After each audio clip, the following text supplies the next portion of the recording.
Oh, you never did? You gotta get the grad. You said it all by else. I couldn't make it. I'll give you the tour when we're done if you want. I really like your floors. All right. Yeah. Well, good evening. Welcome to the May 31st Joint Board of Commissioners Workshop of Clark Cowlitz Fire Rescue, Clark County Fire District 6. I'd like to welcome you all this evening. My name is Chris Pfeiffer. I serve as the Board Chair for Fire District 6. With that, I'd ask that you join me in the Pledge of Allegiance. There we go. I pledge allegiance to the flag of the United States of America and to the republic for which it stands, one nation, under God, indivisible, with liberty and justice for all.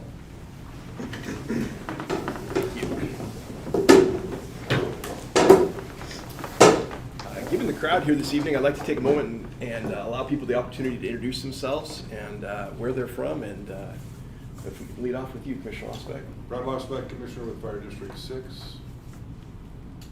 Rocky Haynes, Commissioner with Fire District 6. That's Chris Pfeiffer. Stan Chun, Clark Cowlitz Fire Rescue. Ken Ayers, Clark Cowlitz. Jade Burke, Clark Cowlitz Fire Rescue. Larry Bartell, same. Dave Town, same. Dave Rowell, Clark Cowlitz Fire Rescue. Mike Jackson, Clark Cowlitz. Ben Peeler, same. John Norm, the Fire Chief of Clark Cowlitz Fire Rescue. Kristen Maurer, Fire Chief of District 6. I'm David Russell, I'm the Operations Chief with District 6. Dave Schmidt, Administrative Chief, District 6. David Taylor, Board Secretary, District 6. Yvette Chavez from Hawkins Advanced Elementary School. Okay. All right. John Demelon, I'm a student at PCC. Scott, Firefighter, District 6. Rachel Taylor, Simpson. Dean Lipke, resident Fire District 6. All right. Gardner Mugger, Firefighter, District 6. Peter Hosley, firefighter District 6. Great. Well, thank you all for being here this evening. At this time, I'd ask, are there any additions to the agenda this evening? No? Okay. All right. Well, citizens wishing to communicate tonight during the workshop, you can do so by raising your hand. This is also being streamed on YouTube, and citizens viewing this evening's meeting can type in questions. Those will be monitored throughout the evening and answered. So with that, I'd like to turn things over to Chiefs Russell and Schmidt to lead off. Okay. Thank you, Mr. Commissioner. I'm going to go ahead and stand up here and work through this PowerPoint. So just as a quick review to kind of tell you what we're going to tell you, and then we'll tell you, and then we'll tell you what we told you, right? So the reason we're here tonight for the audience, Fire District 6 and Clark Cowlitz have been working together in order to create an operational plan to staff Station 151 24/7, 365 days a year. So as we work through that plan, there's been, kind of some different start dates and trying to land on a date that we can all kind of move into that station and fully staff it and operate it around the clock 365 days a year. As we've kind of evaluated that and forecasted it, Fire District 6 has recognized some and forecast some deficiencies and some issues that we're going to have as an organization. And so we're here to basically ask to move that start date to September 1st. So I'll kind of dive into this program and we'll kind of get to where we're at here. There we go. First we hit the right button. So our operational plan is initially we'll start out, each district will operate their own apparatus out of Station 151. I've got a lot of kind of crew input and some questions even from Clark Cowlitz as well, and asking, well, couldn't we just operate out of one apparatus in that station? And I think we can definitely get there. Our mindset at District 6 has been let's walk before we run, and we have the apparatus. We just received 2 additional apparatus we're about to put in service here shortly. So we've got the fleet in reserve so we can put it out there just to make things as simple as possible for each of our crews as we operate a little bit differently with a little bit different equipment, hose loads and that sort of thing. Our hope is eventually we can certainly get to that point, and I think as Chief Knorr has mentioned previously, I think the crews working out there together they're gonna discover problems, they're gonna work things out, and they're gonna offer solutions, and we're gonna be able to really work on this partnership, and I think we're excited for that. Regarding facility, Chief Rommel has worked really hard to work with that crew that's in there 1/3 of the time currently to deal with layout challenges. The station's never been staffed 24/7, 365 before. Now that we have a crew in there 33% of the time, I think they've recognized some deficiencies. We see the need for some construction processes that we need to have in order to make it a little more usable space. So that's kind of one of our challenges that we're mentioning here today.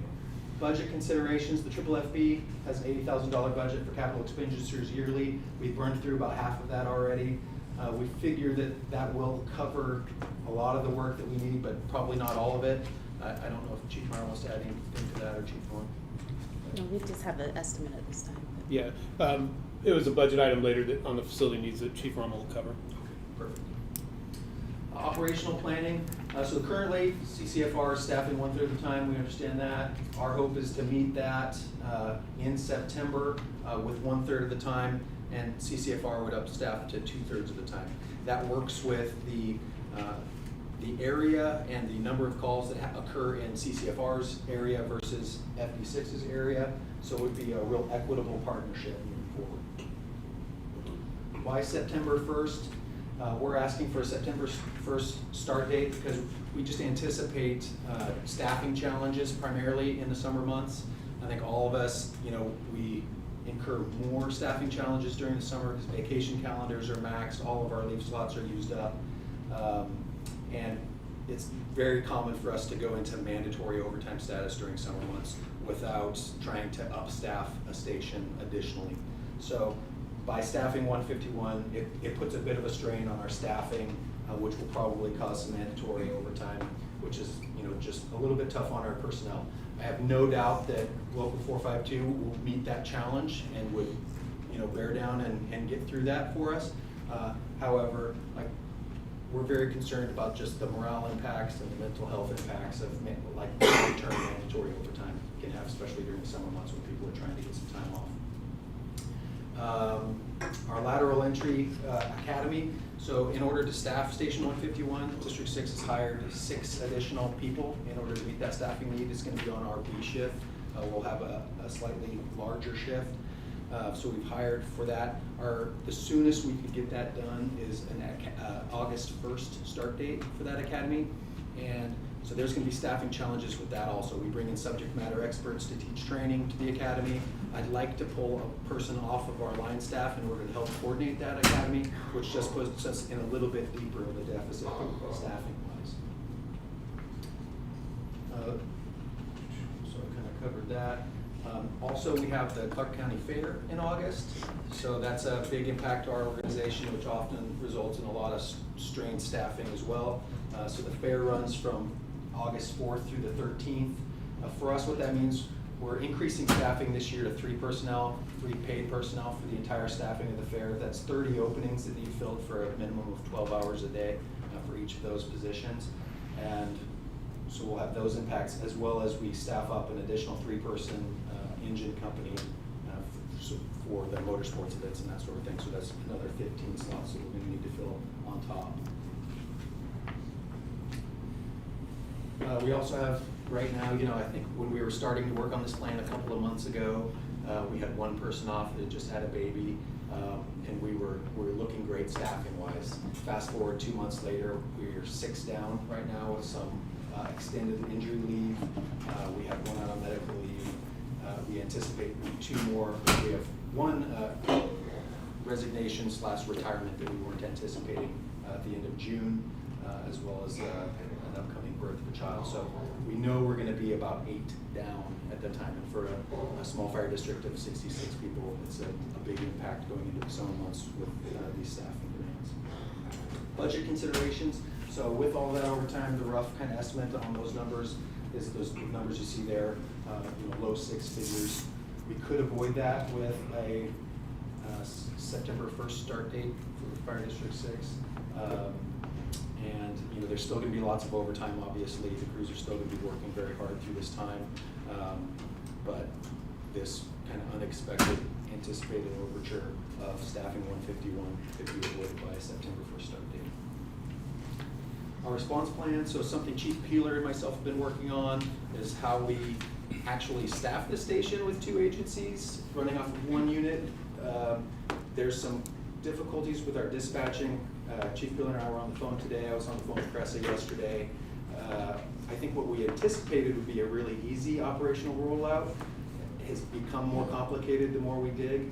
I've reached out to Cressa for hopefully a meeting next week with Chief Peeler and myself, but it could be a big lift for Cressa as well to create these response plans because it's not been done in the county before. So they may have to actually touch each response type. If that's the case, they're already very understaffed and overworked with some changes that the City of Vancouver is already making. So we could have some challenges in having a smooth operational rollout for a 365-day response. In conclusion, the board asked staff to develop a staffing plan. We've done that. This is what we're rolling out here. I think all in all, we've talked about the factors that are going to affect the staffing and why we're asking for this September 1st rollout. I think really important to note, our administrations were together last week in Wenatchee at the Fire Chiefs Conference. We talked a lot, we met a lot over this rollout. We're all very excited. I think the line staff is excited for the partnership with Clark Cowlitz, as well as staff. I think the partnership is going to be fantastic, and who knows what it opens up for future relationships. So from Fire District 6 side and to Fire District 6 board and to both boards, we humbly ask you to consider this information for the impacts on our organization, as we really want a joint rollout of full staffing of that station, and be able to produce a nice grand opening for the community out there. The station's never been staffed at this level before, and we're really looking forward to that. Any questions? How did you guys deal with the shift start times? I understand there's different shift start times. What are we doing there?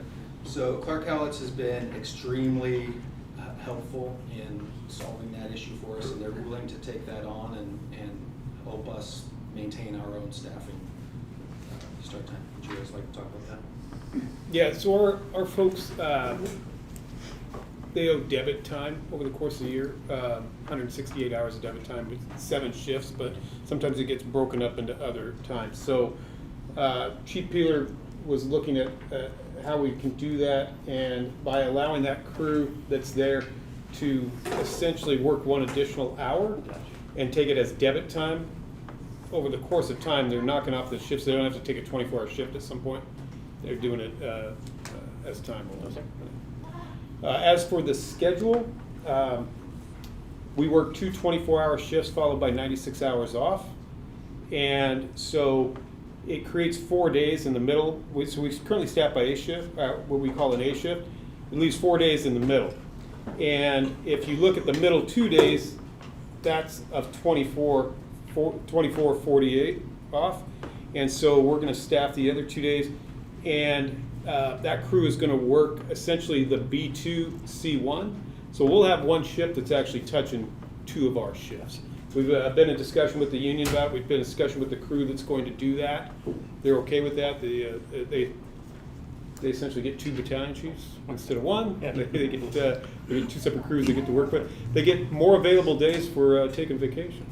They can take on 2 sets. Very good, thank you. Any other questions? Any other questions? Okay. Nothing online. Commissioner Pfeiffer, I might have directed you wrong, but Clark for may want to talk about the facility needs. Okay, perfect. Yeah. So we just wanted to talk a little bit about, as we mentioned in the PowerPoint, that there's a few things going on there. Abe Rommel is our logistics and planning chief, and so he's been working closely with Captain Fagan, who's the assigned company officer there, looking at ways that they can make the station a little bit more separate from the police quarters. And the example is because there's never been full-time crews there before, the police have been able to, county sheriffs have been able to move around all night long, having conversations, banging doors, things like that. One of their offices is right next to the dorm that Captain Fagan is currently using. So they came back, they're putting their drones away in the middle of the night, and they're talking like it's 2 in the afternoon, but it's 2 a.m. And so he's saying, hey, how can we make it a little bit more like a fire station over here? Part of that is when the station was first built, there was a section that was all supposed to be the fire station. And over time, the county sheriff's picked up several of those offices. So we found a natural break point in the station where we can add a division there and a few other items. So Chief Romo, if you want to talk about all the some of the things that you've been working on to modernize it or make it more like a modern fire station than it was 20 years ago when it was designed. So like Chief said, Captain Fagan and the crew's really been working hard. We have updated the dorms. They were originally all resident dorms. So now we put in 2 more sets of lockers. So there's 3 lockers in every bedroom and updated that. So that those are already done. We're going to take what is currently the EMS room there and convert that into the turnout room. Again, this is a circa 2000 station, so we didn't know that we needed to have our turnout separate and all the like things. Luckily, that EMS room was already set up for ventilation to be directly in and out and meets all the new standards. So we'll take that. We've taken over from the fire marshal a storage room that they had, which is off of the laundry room, which is off of the bay, and are able to just move our EMS supplies there. And there's plenty of room that if we're segregated or not segregated on those EMS supplies, there'll be plenty of room to deal with that. And then we're going to put racks in that room as we go. That's the next step. So as far as cost, that'll be probably another $12,000. The current remodel does 2 things, as well as putting a door between us and the law enforcement side. Because we'll be taking 2 more offices out of that hallway that they currently occupy. And we're also going to take the copier room that CCSO uses and divide that in 2 so they can take one of those offices and put it out there. We already have that drawn up with the architect. We're looking to put it out for quotes in July and hopefully award those in August. And that will create that. CCSO has agreed to be out of those 2 offices in July, which will create a space for us. It's not as much as we'd like for for workout areas, but it'll at least create where we can have a weight room, and it'll be a little odd. Across the hallway is the cardio room. So we worked out that. I have a list from Chief Newberry of what District 6 typically has, and we'll work to match that and purchase all that equipment so that we match our workout equipment. Not as much space as we like, but that's a short-term thing. Long-term, we can talk about whether we want to add on to the building and find different spaces. And then the remodel, we're estimating about $50,000. Hopefully it's less than that because it's really not. It's a couple walls, but with prevailing wage and everything, that's what we're looking at. And that's about it for the upgrades. There's a few things we're need to work on, door accesses and a few things like that, where it's a little complicated with 3 agencies. And originally the idea was that the same cards would work here, would work all the places at the fairgrounds. That is not actually true. We're talking about doors where we both want access with cards. We may have to have law enforcement and our reader right next to each other to make those work. So we're working through the issues. Thank you for that. One thing I wanted to point out, first of all, is, and I heard Commissioner Losbeck laugh, and that is true, that we think we know what the cost will be, but until you get the bids back, you don't, it's hard to say what it's going to be. Every May, CCFR does a full apparatus, first out apparatus and station inspection. So the crew spent about 2 weeks, top to bottom, stripping rigs, cleaning equipment, painting it, putting it back. I just conducted the final one today at Station 21, but last Friday I did Station 151. And they have really spent a year bringing that place up to speed. But also identified some things that need to be done to fix it. Probably some better paint, some new paint in some places will really lighten it up. But that crew there, the 3-person crew we have down there right now, Captain Fagan, paramedic Bustamante, and firefighter Springer have done a good job of really tuning that station up. So it's looking good. They took pressure washer to the apparatus bay, to everything outside. They moved all the police equipment to the far side. So we have 2 full bays open to us right now. Everything that sheriffs have, rather, is over on the far wall. So it's if you get a chance to get up there and take a look, it's really tuned up nicely right now. Okay. Well, thank you. Thank you for the facility update, Chief Rommel. Any other questions related to the facility? Okay. Staffing start dates is next on the agenda. Chief, do you have anything with that No, so needs to be had? Or? I think Chief Russell covered District 6's desire for the September 1st start date, but I don't know if Chief Moore wanted to add anything. We recognize that. We will have the staffing available July 1st. One of the things that I had mentioned to the Chief before is that we could push it back, and those first 2 shifts that crew would be in there would be July 9 and 10. They could be in there July 9 and 10, and we would utilize that staffing during the busy July 4th holiday weekend. So it's often difficult to find people on July 4th. You know, people want to spend time with their families, and we tend to upstaff 1 or 2 additional brush units or squads on that day.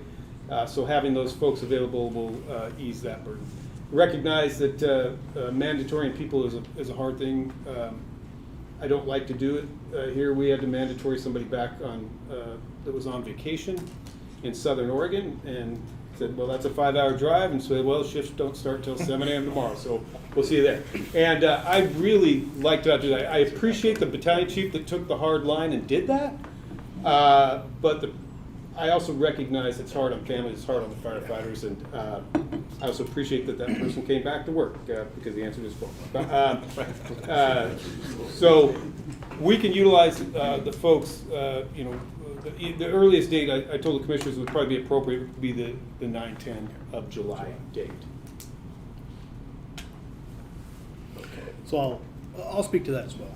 So, you know, District 6 pointed out the imbalance that mutual aid, which cascaded and started this ball rolling, and we've been kicking around the idea of 151.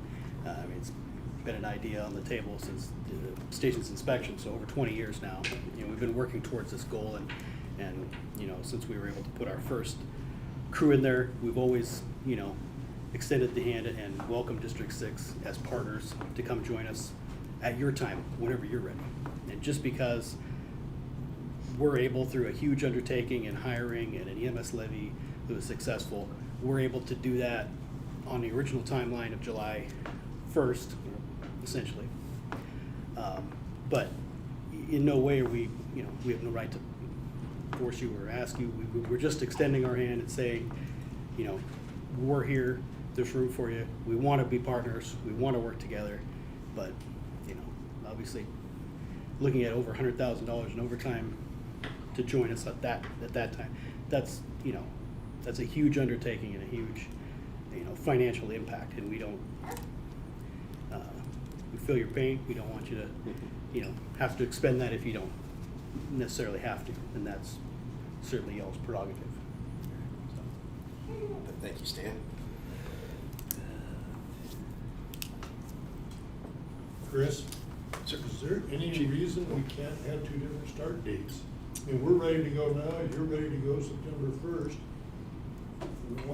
What's the hang up of having 2 start dates? Yeah, that's you know, I think that's certainly an option that's available to both districts, and if that's the case, and if we're not able to meet our 1/3 until September 1st, I see no reason why Clark Callis couldn't have an earlier start date. Yeah, I think for me, I mean, ideally, I would like to see us started together. However, I'm super sensitive to mandatory overtime, asking crews to come back. In summer months, we've got the fair, I totally get it. So, you know, as much as I would like us to start July 1 with you, I'm super respectful of the crews and what the chiefs are presenting here. So, you know, it's looks like it's on the path to have 2 different start dates. I think one of the things that we had discussed in the past with the last meeting that we had was that, you know, like I said, so for our second shift, potentially we could go in as a quiet start you know, and then whenever you guys come on in September, that's when we do an actual grand opening and do a press release, and until then, we do a quiet We would appreciate second That would be shift. very helpful. We appreciate that a lot. Yeah, that'd be good. Then- Exactly. And, you know, in good partnership, if it works better for y'all, if you need to move that 151 shift into, you know, if you were able to start in August, if you need to move that into the fairgrounds during that time period where the fair's open, and then they move out there to just during night hours, certainly y'all have, I have no, you know, I have no business dictating any of your actions, but there's lots of ways that I think we can work well together and just be good partners through it. So. Any other related questions? Okay. Next up, I see WSRB rating information. There's, I printed about 10 copies here. Oh, you guys got that? The Okay. audience. Okay. I'll put it out for the audience, because our commissioners all have them also. But WSRB, Washington Survey and Rating Bureau, they did our once every 5 years. Now, it was kicked back to 6 years because of COVID. But late last year, they did our protection class rating, came out and assessed the department. And at that point, they discovered that Station 151 was only staffed 1/3 of the time. So they're wrapping up our protection class. We're currently at 5. I anticipate we'll improve to a 4. But Eric Cunningham, who's responsible for this portion of Washington, he's the analyst, sent this letter saying, hey, that station's not staffed full-time. And the people on the Clark Cowlitz side, on the north side of 179th, that currently have a 5 are going to drop to a 9 or a 9A. And as you know, that is essentially almost no protection and would result in significant increases in their insurance rates. And so I immediately the morning I got this, called Eric Cunningham on the phone and said, hey, we're working on it. And he says, well, if you can let us know a plan of what's happening, he will incorporate that into his final report when it comes out. And I'm not sure when you guys have had your rating or when you're due for another rating. 2024. What is it? 2024. Okay, so at that point, and in fact, when it's fully staffed, when the station's fully staffed, probably ought to call them, let them know for that update, so that people on the Fire District 6 side would get the proper credit for what it is there also. But anyway, so not having it staffed full-time would have an impact. And I just wanted this to show what the impacts of that are, which would be pretty significant insurance-wise for folks. Is there a date, chief, or it's just, we have a plan and this is what? He just wanted to know what the plan is. So I'm going to call him tomorrow morning, let him know what the tentative plan is, and then we just update him as we go. And WSRB was actually fairly flexible with us once before. We had a fire station that had been closed in the northeast portion of our district.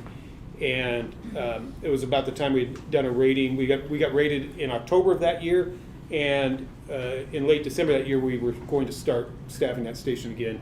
He said, call me when it's staffed. I did, and they made the change for the people in that part of the district. So I think we can work with that, but they just wanted to know before we put it out there, and I didn't want any citizens getting a big shock. So Chief Knorr, our operational plan is due to be re-signed. It was only a year plan, so it's up, and in that draft of the new plan, it says those start dates. Okay. Would that suffice for WSRB? It It outlines that you would be a July 1st and we'd be a I September. think so. I will call him, like I say, I'll call him tomorrow and ask him. Okay. I won't call him tomorrow morning because we got a couple meetings stacked up tomorrow morning, but as soon as I get done, I'll give a buzz. And if not, I'm sure we could write a letter saying what our staffing plan is. Okay. I'll call him on the phone and ask him what he wants for documentation on that. So, thank you. All right, any other questions related to that? Okay. Tax increment financing. Yeah, we wanted to bring this to your attention. We recently, for you folks who are at the Southwest Commissioner meeting, we talked about it a little bit there, but the city of Ridgefield has indicated that they are exploring a tax increment area and to do some tax increment financing for improvements to help make some properties more attractive to development.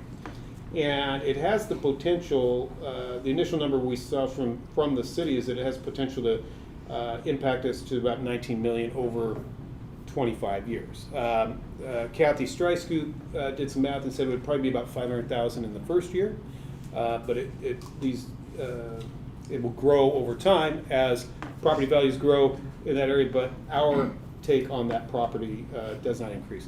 The reason we bring this to you is we discovered through that process that the Port of Ridgefield, I'm going to pass these, if you can share those with the commissioner. The Port of Ridgefield has also indicated they're going to do some tax increment financing along 179th, 199th, and 219th. And why I think that might be of concern for Fire District 6 is because this is a map of the Port of Ridgefield, and it goes down to essentially northwest 149th Street, and over and does a little jog even farther south by the river. But if the port decides to expand a tax increment financing area for development along the 179th interchange, it could actually impact Fire District 6 also. So I brought this up at the Fire Chiefs Conference last week, and many of the fire chiefs around the state were not aware that this is happening. It's a pretty new law. One fire chief was pretty upset because he was leaving later that day to go return to the city of Chelan that was essentially taking a vote on it at 3 p.m. that day. It was going to allow for 480 apartments and over 200 homes in an area that they would no longer collect property tax on, or would they be frozen at. So we're trying to notify people it might affect and try to garner some support in case this comes up. Commissioners, that's kind of the background of what we wanted to let you know about, but I know our commissioners are very concerned. I would ask you guys to share any concerns that you have on it.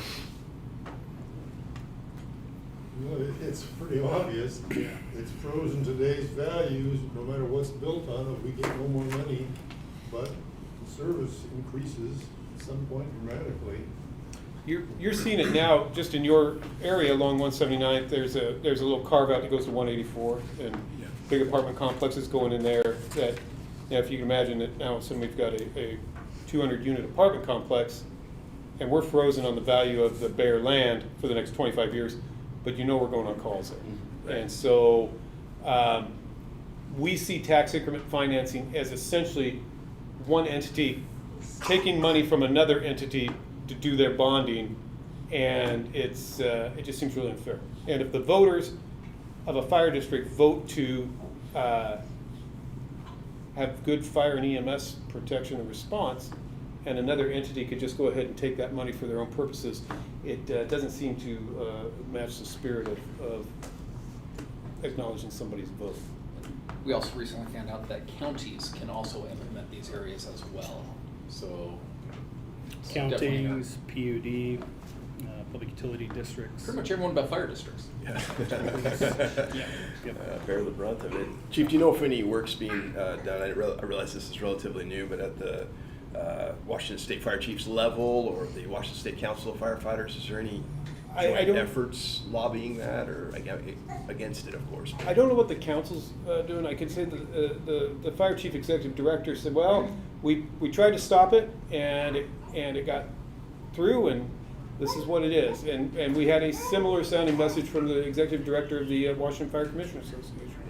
Yeah. And so I think this is going to take a concerted effort by fire districts around the state to say, hey, hang on a second, and all of us coming together.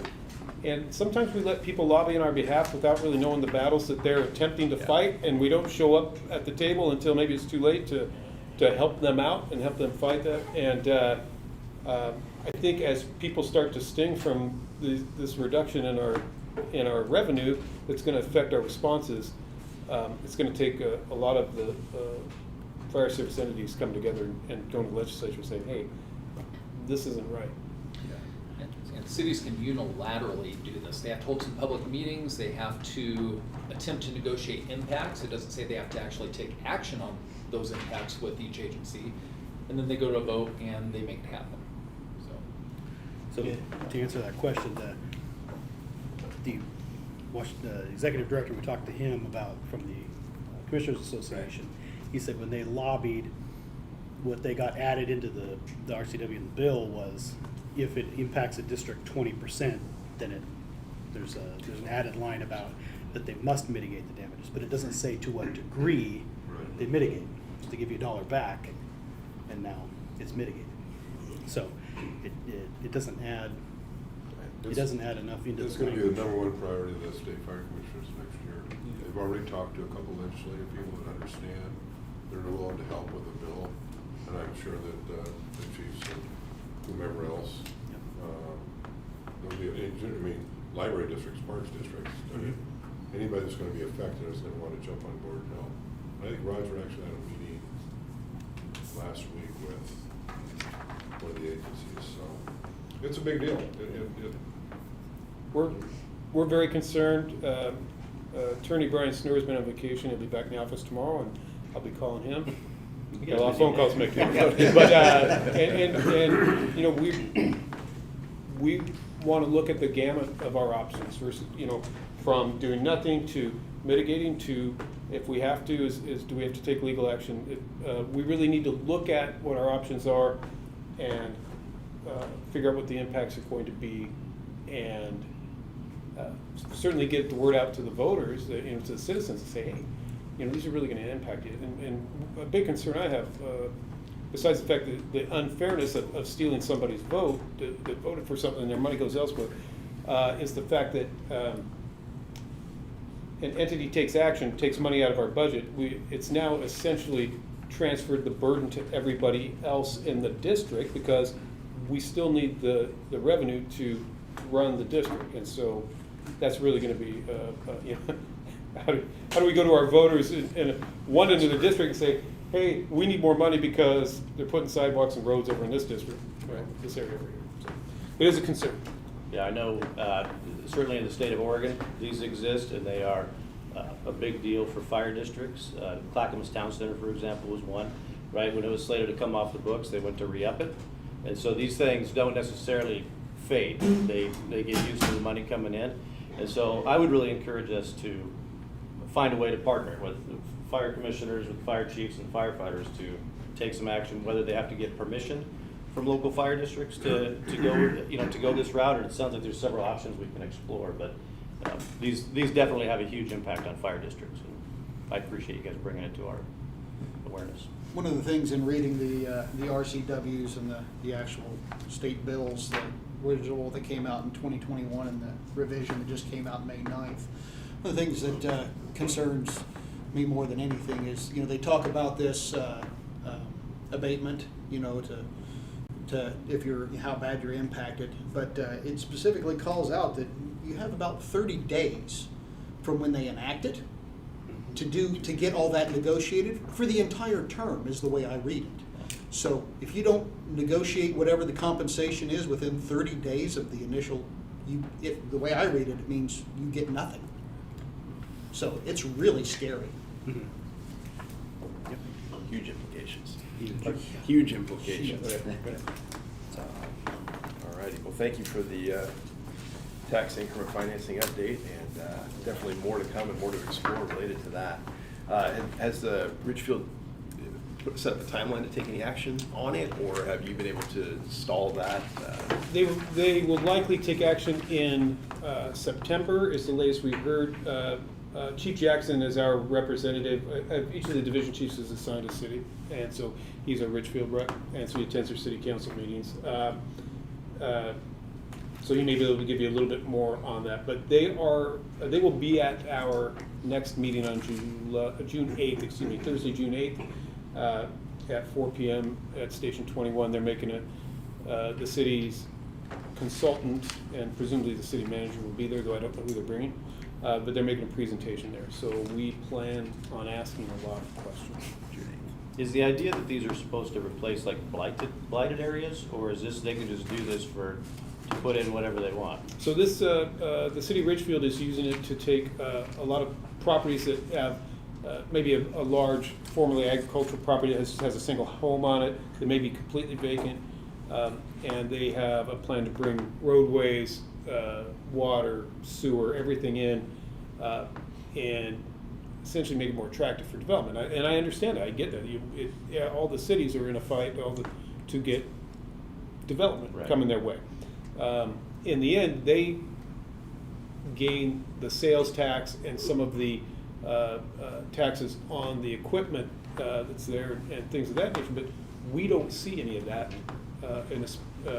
All we get is property tax, and then to be locked in at today's rate for the next 25 years is makes it real difficult. It doesn't seem like Richfield's having any trouble with development at this point.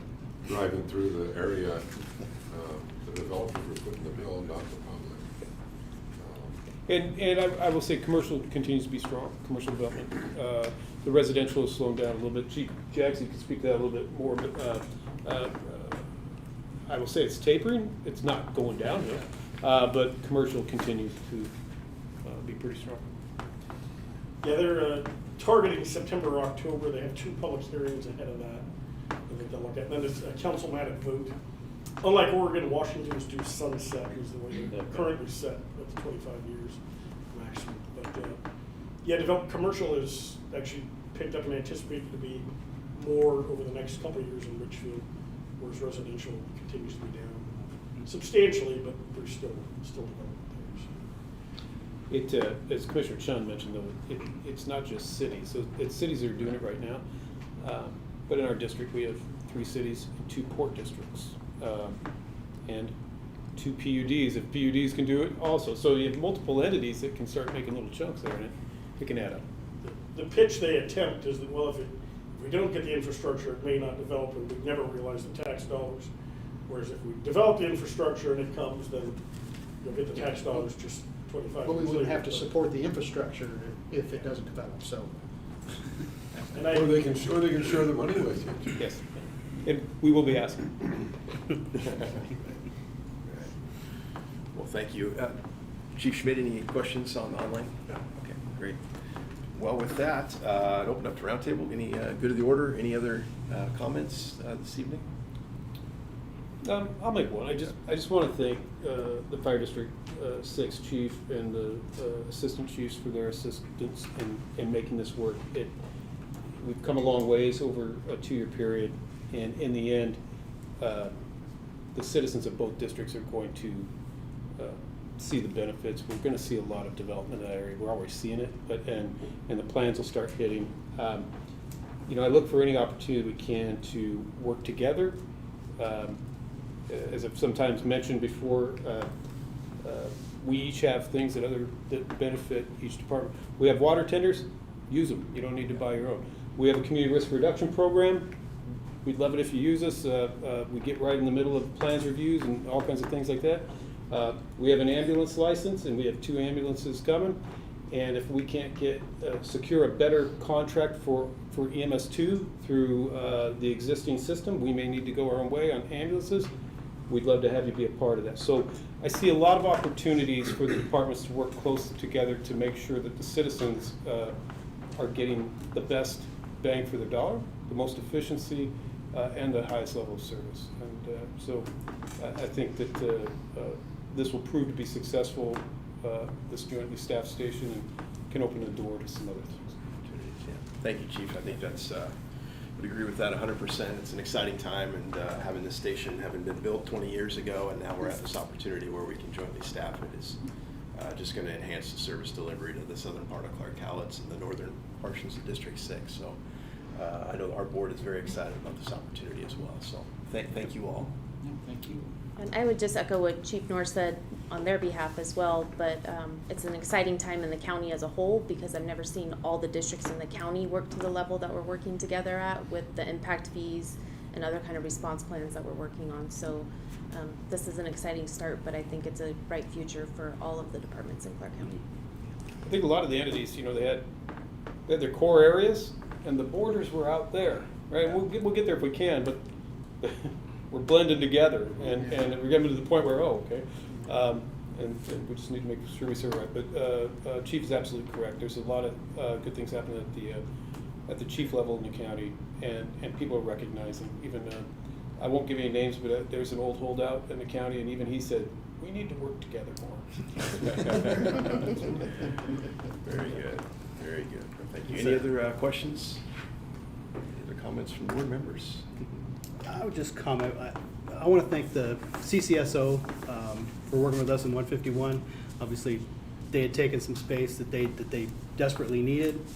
And then, you know, as we entered the station back in, they've been good partners in, you know, relinquishing some of that space back to us. And just like to thank our law enforcement partners at Station 151 for working with us as we, you know, bring our presence back into that station. Thank you, Commissioner, for bringing that up. They've been very good to work with. Sheriff Horsch and his team there, Commander Sample, have been very good to work with. But while it's not our issue, it affects our brothers and sisters in law enforcement, and they have had some of their facilities taken from them, and they've shoehorned pretty much their whole patrol division into that building, and it wasn't really designed for that in the beginning. And so anything that we can do to support efforts of the county sheriff to get the appropriate facilities from the county and at the county level for the sheriffs, you know, I would be happy to speak up for them and to say, hey, you know, they're trying to do a lot in a little space there also. So, and then I'll, of course, echo the chief's comments, and, you know, we all want to be good partners in this firefighting community, and of course, any concerns, please bring them forward. We're happy to work through any results, and I'm sure a lot of you have heard my shtick before, but if we always have the community, you know, at heart, and we're all working towards giving them the best service possible, our differences can't be that far apart. So we can always work together and find a solution. Very true. Well, with that, thank you all for being here this evening, and we'll adjourn our joint board workshop.